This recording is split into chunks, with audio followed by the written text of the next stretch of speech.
Everyone, শুরু করছি আমি তো ভালোবাসি তোকে উপন্যাসের ১৩তম পর্ব। লেখনীতে সালমা চৌধুরী।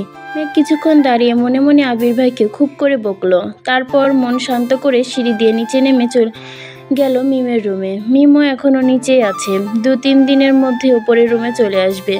মেঘ মিমের রুমের দরজায় দাঁড়াতে মিম চোখ তুলে তাকালো। মেঘকে দেখে উত্তেজিত চোখে বড় বড় করে তাকালো। সহসা উঠে এলো কাছে। মিম: আপু মাশাআল্লাহ, তোমাকে অনেক সুন্দর লাগছে মুক্তার মালাতে, তোমার মুখটা চকচক করছে। মেঘ দাঁত বের করে হাসলো। মিম তৎক্ষণাৎ ড্রেসিং টেবিলের ড্রয়ার থেকে শপিং ব্যাগ বের করে মেঘের হাতে দিল। মেঘ জিনিসগুলো বের না করেই দেখার চেষ্টা করলো। মিমের জন্য আনা জিনিসগুলো মেঘের 3 ভাগের 1 ভাগ হবে। মেঘ স্বাভাবিক কণ্ঠে বলল, সবগুলো সুন্দর হয়েছে, তুই এক সেট পর, তারপর আমরা ছবি তুলব নে। মিম ও হাসি মুখে রাজি হয়ে গেল। মিম হালকা সাজুগুজু করে নিল। তারপর 2 বোন সোফায় বসে ছবি তুলতে ব্যস্ত হলো। ওদের হাসি শব্দ শুনে আদিও রুম থেকে ছুটে এসেছে। আদি সহ 3 ভাই বোন বেশ কিছু ছবি তুললো। তারপর ছবি দেখে খুনসুটি করতে লাগলো, কাকে কোন ছবিতে কেমন লাগছে এসব নিয়ে। আবির সিঁড়ি দিয়ে ব্যস্ত পায়ে নামছে। মেঘের চোখে পড়তে আকস্মিক হাসি থেমে গেল মেঘের। মাথা নিচু করে বিড়বিড় করে বলল, তোরা রুমে গিয়ে পড়তে বস, আমিও রুমে চলে যাই। আবির দ্রুত পায়ে হেঁটে ডাইনিং টেবিলের কাছে এসে মাকে জিজ্ঞেস করলো, আম্মু রান্না হয়েছে? মালিহা খান: হ্যাঁ, রান্না শেষের দিকে, খেতে দিব তোকে? হ্যাঁ। এইদিকে মেঘ চুপি চুপি সিঁড়ি দিয়ে উঠতে থাকে। বিকালেই আবির ভাই পড়া নিয়ে কথা শোনাইছে, এখনও আড্ডা দিচ্ছে, দেখলে নিশ্চয়ই মার দিবে। এ ভয়ে রুমে যেতে নেয় মেঘ। 3 থেকে 4টা সিঁড়ি উঠলো কিনা আকস্মিক আবির ডেকে উঠল, মেঘ এদিকে আয়। আবির ভাইয়ের কথায় থমকে দাঁড়ায় মেঘ। মনে মনে আল্লাহ আল্লাহ করছে। ধীর গতিতে নিচে নেমে ডাইনিং টেবিলের কাছে আসলো। আবির পকেটে হাত দিয়ে টেবিলে হালকা ধাক্কা দিয়ে দাঁড়িয়ে আছে। দাঁড়ানোর স্টাইল দেখে মেঘ পুরাই ফিদা। অষ্টাদশীর ভেতরে ধুকপুক শুরু হয়েছে। মাথা নিচু করে দাঁড়ালো মেঘ। আবির গম্ভীর কণ্ঠে বলল, খেতে বস। মেঘ ভয়ে ভয়ে তাকিয়ে নরম স্বরে বলল, খিদে নেই, পরে। এইটুকুতে বলতেই চোখ পড়লো আবির ভাইয়ের চোখের দিকে। চোখ রাঙিয়ে তাকিয়ে আছে। মেঘ হাত পা কাঁপতে শুরু করছে। আর কিছু বলার সাহসও করলো না, চুপচাপ চেয়ার টেনে বসে পড়লো। আবিরও এবার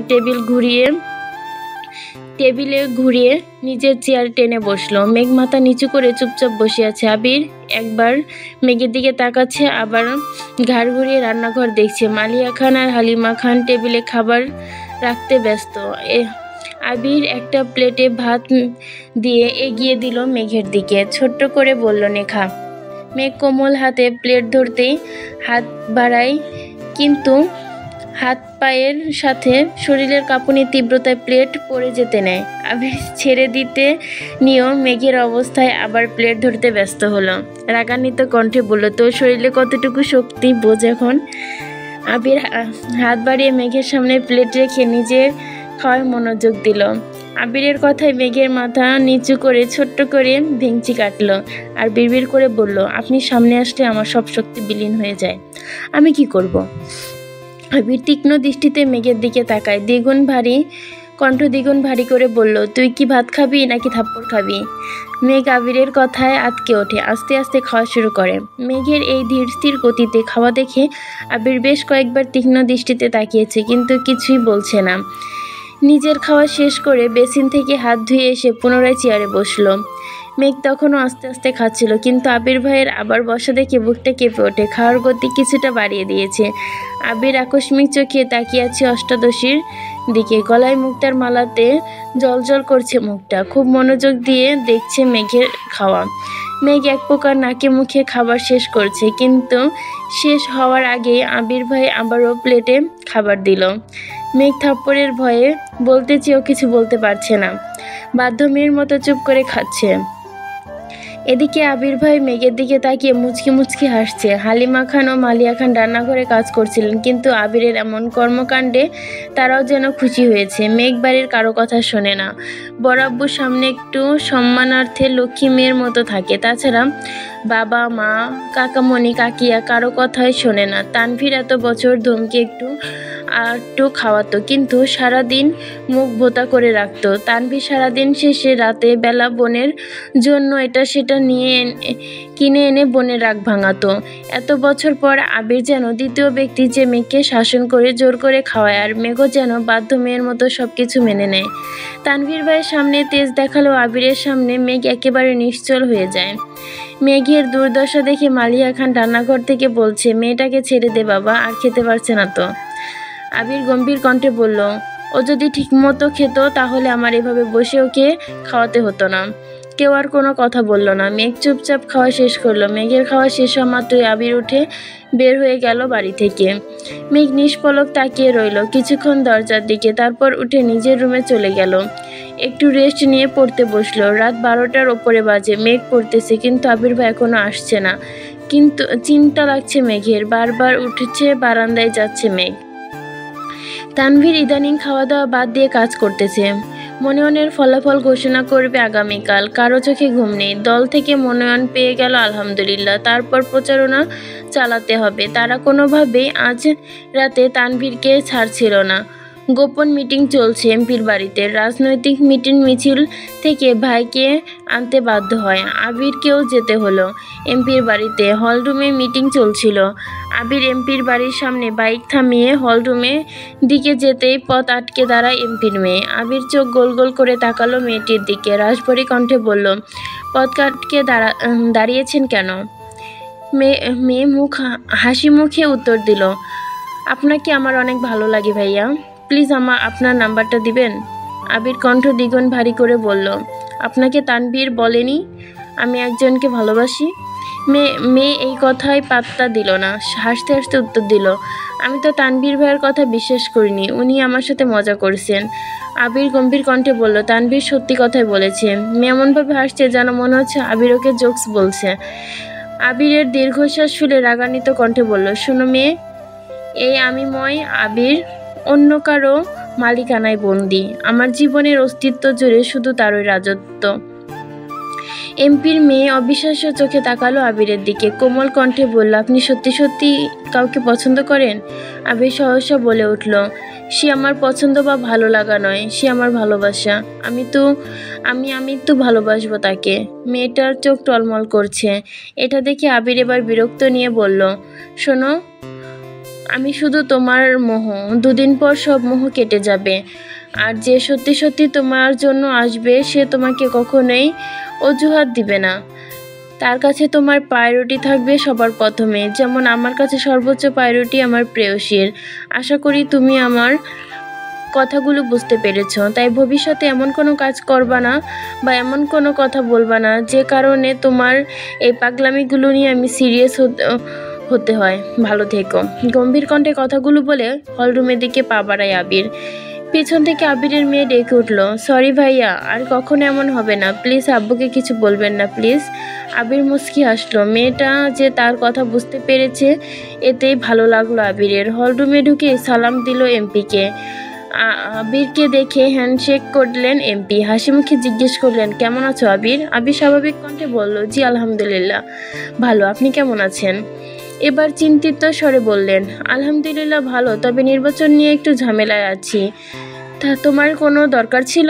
আবির ঠান্ডা কণ্ঠে বলল, আসলে তানভীরকে নিতে এসেছি, এত রাতে কিভাবে যাবে এজন্য। এমপি আবারও হাসলেন। মিটিং শেষ, খাওয়া দাওয়া করে চলে যেও।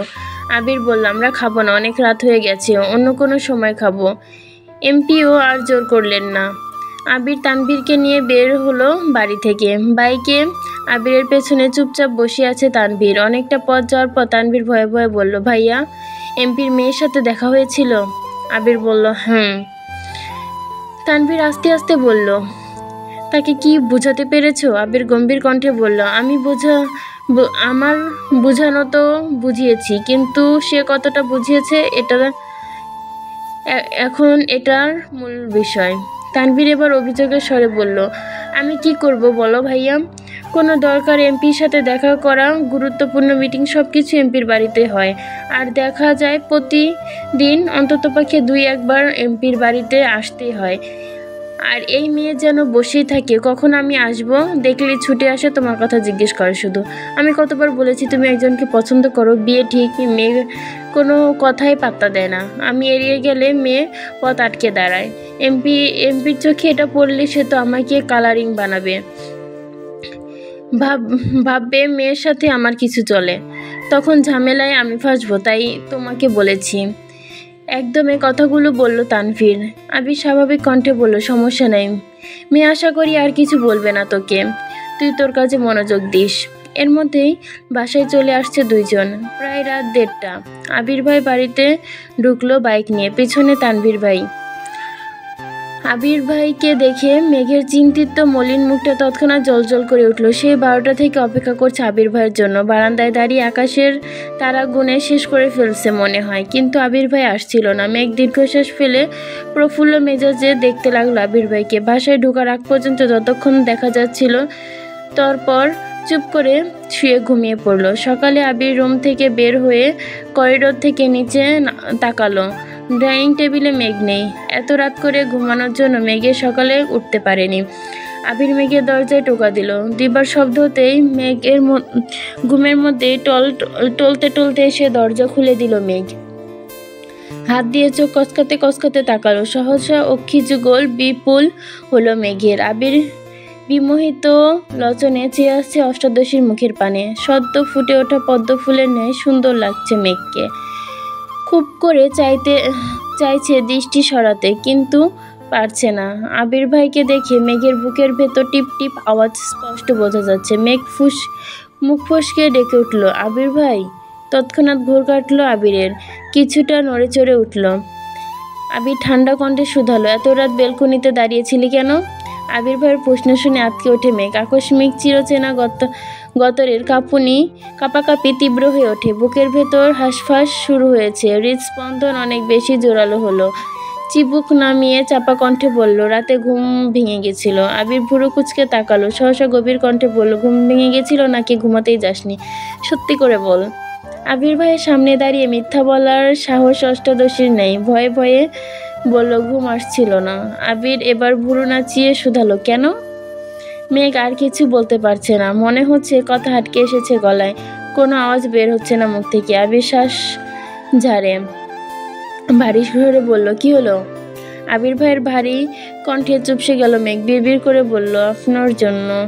আবির তীক্ষ্ণ দৃষ্টিতে তাকায়। কয়েক মুহূর্ত নীরব থেকে কণ্ঠ 3 গুণ ভারী করে বলল, কেন মেতেছিস ধ্বংসের খেলায়? মেঘ, কখনো অনিশ্চিত ভবিষ্যতের পেছনে ছুটবি না। নিজের লক্ষ্য স্থির না করলে জীবনে কখনোই সফল হতে পারবি না।